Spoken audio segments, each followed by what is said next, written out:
What is going on, guys? Money Webby here. We're back with our Week 7 betting picks. A horrendous week by me. Embarrassing. I dropped the goose egg. A nice 0-5 week. Some bad luck there. We got Aaron Rodgers getting hurt in the first quarter. I was on the Packers, so I can give myself that, I guess. Pat Snow came in at 2-3 on the week, I believe. Uh, Yeah, 2-3, right? yeah, mediocre week, but not 0-5, which is good. Although I am 0 for on the lock of the week, so whoever I lock in, I recommend the audience to bet against.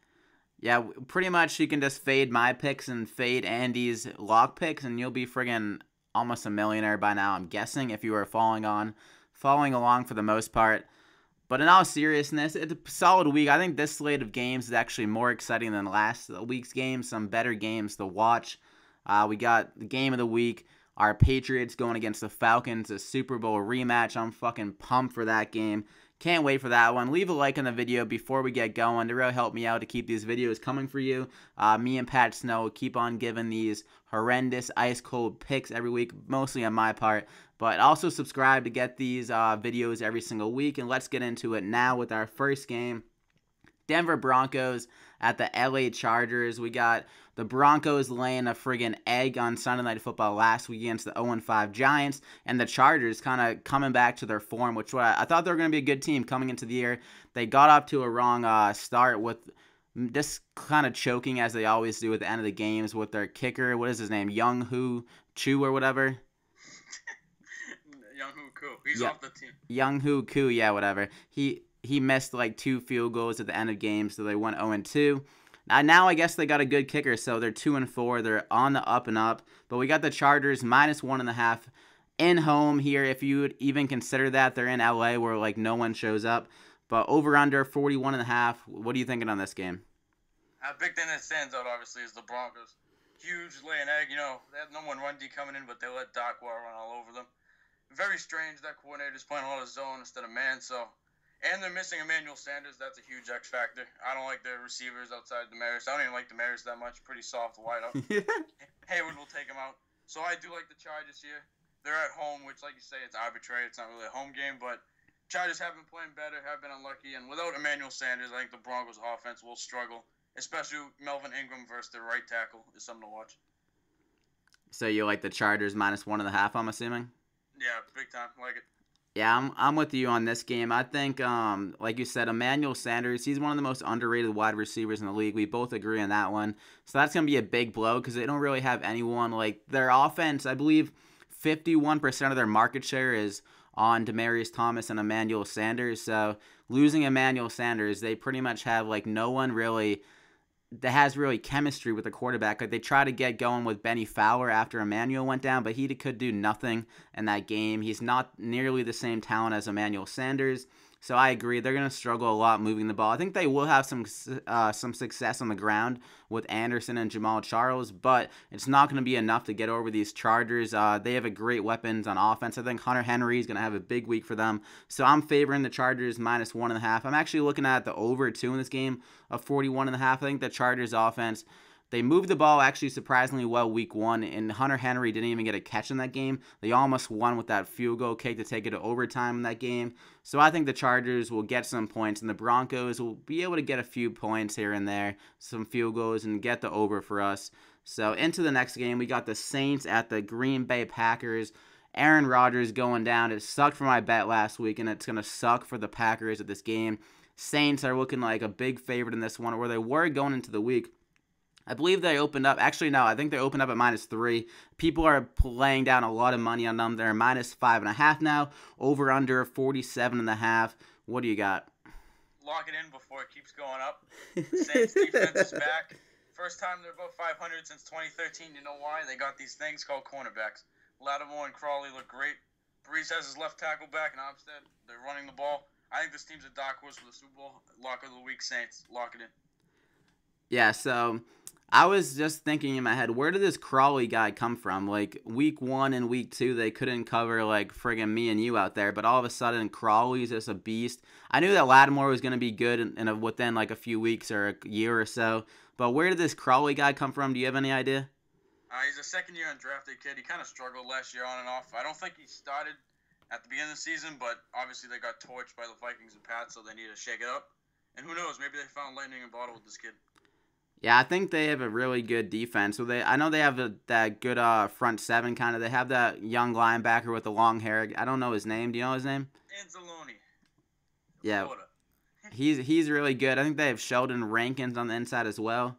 Um, so their front seven is pretty solid. I think the Packers are going to struggle running the ball, and with Brett Hundley at quarterback, don't think this is enough time for him to really be developed in this offense. I think he has the talent to be a good quarterback in this league, but not enough time for him to really get the whole system down. Like, I think the Packers' offensive system is pretty solid, so I think Hundley could be good towards the end of the year. But against the Saints defense, it's not enough time to get ready for him in this game. And the Saints have a very good overall team that can run the ball well. They got some receivers on the outside. They got Willie Snead back. So I'm not with you here with the Saints -5.5. Definitely get it before it keeps on going up. It seems like a lot of money is coming in on the Saints. So on to the next game. We got the Seattle Seahawks going against the New York Giants, who somehow found life even after half their team just went on IR last week or 2 weeks ago, rather, with Odell, B. Marsh. Evan Ingram, this kid is nasty. He kind of flashed his talent on Sunday Night Football last week against the Broncos. So against the Seahawks here, the Seahawks were -8, I believe, starting off the week, and they're all the way down to -5.5. So a ton of money is coming in on the Giants. We got an over/under of 40. What do you think on this one, Pat Snow?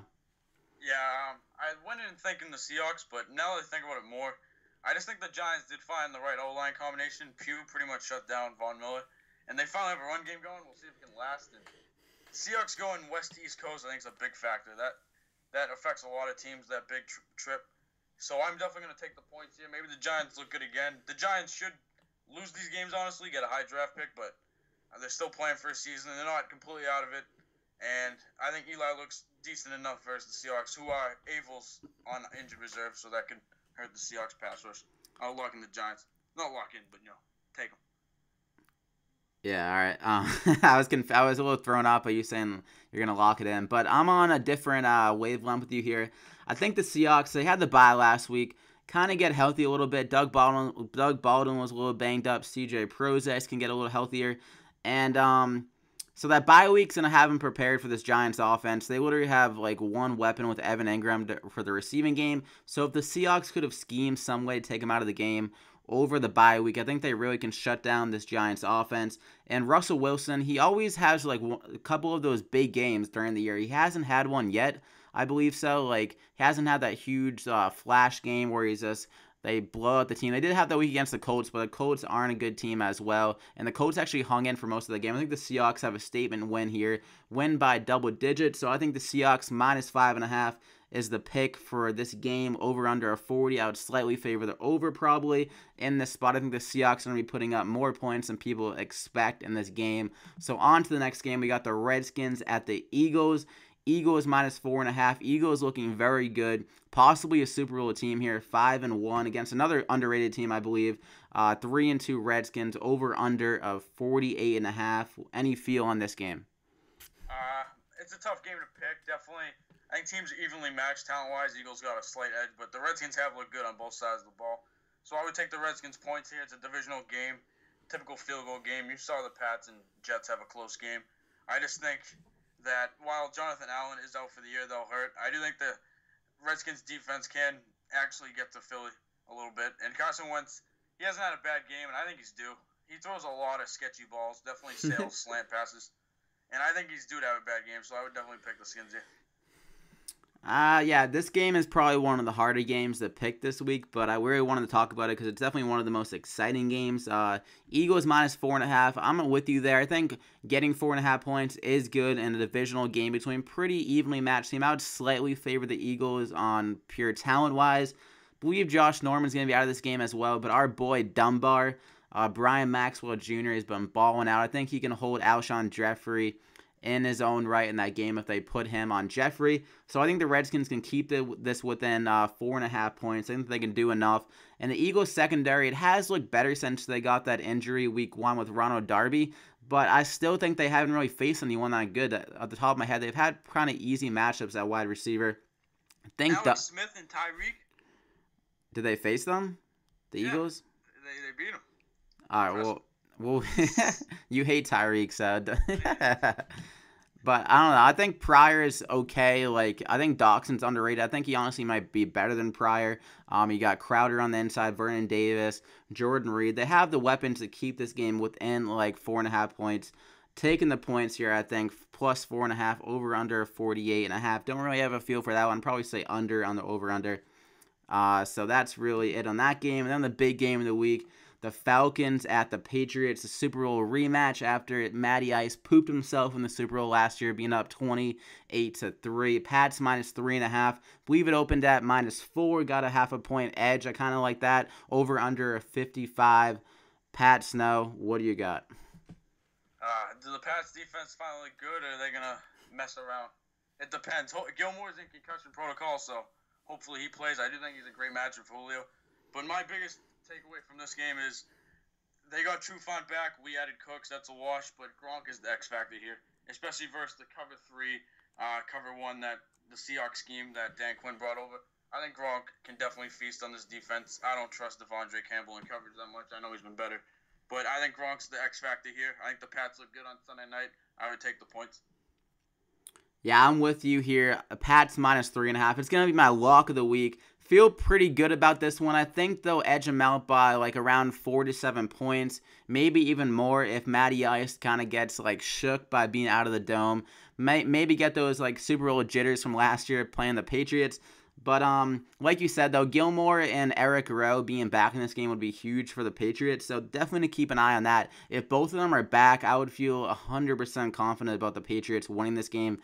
100% confident. No doubt in my mind they lose with Gilmore and Eric Rowe back. The Patriots defense, they haven't had a complete game. They've had spurts of greatness. Like against the Bucks, they look very good for around 3 quarters. Against the Jets, they had like 2 really good quarters.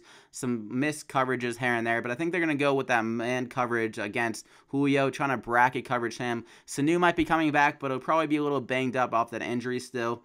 And so I think we can do enough on defense. And then the offense should be clicking, like you said, with Gronk. I think he's going to have a huge week. They still don't have an answer for James White out of the backfield after his huge game this Super Bowl last year. And we got a new X factor in Dion Lewis looking back to his 2015 form. So I think he could have a very good game out of the backfield. But Garrett Blunt laid an egg in the Super Bowl last year, so we don't have to worry about him in this game. So Dion Lewis, kind of an X factor. You love Dion Lewis. Any words on Dion for the crowd? You see it on film. He's the best Pats running back by far. His explosion's back, and he was nasty versus the Bucks and the Jets. And hopefully they start phasing Gillisley out to just a change of pace role. Lewis is awesome, best running back on the Pats. My buddy here is giving me faces because he's a big Gillisley guy. But what can I tell you? If you draft him for fantasy that high, what are you going to look for? A 2-down running back who's not going to score much on this team. Nice call. Yeah, Dion Lewis, I did notice that his snaps have gone up every single game within the last 3 weeks. I believe it's like 14, 28, and then maybe 29 the last 3 weeks. So he's almost at 50% of the snaps. I think he gets around 50%, maybe even 60% of this game. Gillisley probably only get like 10 snaps. This game is a perfect game for Dion Lewis, I believe. They can go to that up-tempo offense because that's what works so well against the Falcons. They just gassed them at the end of that game. Those pass rushers couldn't get there, and they don't even have Vic Beasley in this game, right? Isn't he hurt? I'm actually not sure about that, but if he is, it's his first game back, I believe. The audience could, correct if we're wrong, but I do think it'd be his first game back or he hasn't played. Yeah, he has been out for at least a couple weeks, so if he is back, he probably will be shaking off the rust a bit, but I think he's out from what I know. But Patriots minus 3.5, that's my lock, so look forward to seeing that game. That's really all we have for the week. So, yeah, definitely like the video, guys, if you did enjoy it, and subscribe if you enjoy to get these betting picks every single week. I think we're going to have a better week this week. It's impossible for me to have a worse week, so we're going to be going up this week, at least on my standpoint. So, Andy, Pat Snow, any closing thoughts? Yeah, I would just, the audience should bet big. I know your picks last week are 0-5. That means you're going to be 4-1 this week. Definitely play. It would be a great boost to bet your picks. Let's freaking do this. Let's have a great week. Come on, baby. Yeah, I'm hoping for a big week. I feel pretty confident in most of those picks. Definitely the Patriots won. You got to bet heavy on the Pats in this game. They're going to be pissed off. The friggin' our local media, Boston media, thinks they're just another team. So the Pats are going to come out and say, we're the Super Bowl favorite in this game and light up the scoreboard. So leave a like in the video, like I said, and subscribe. And we'll see you later, guys. Good luck this week.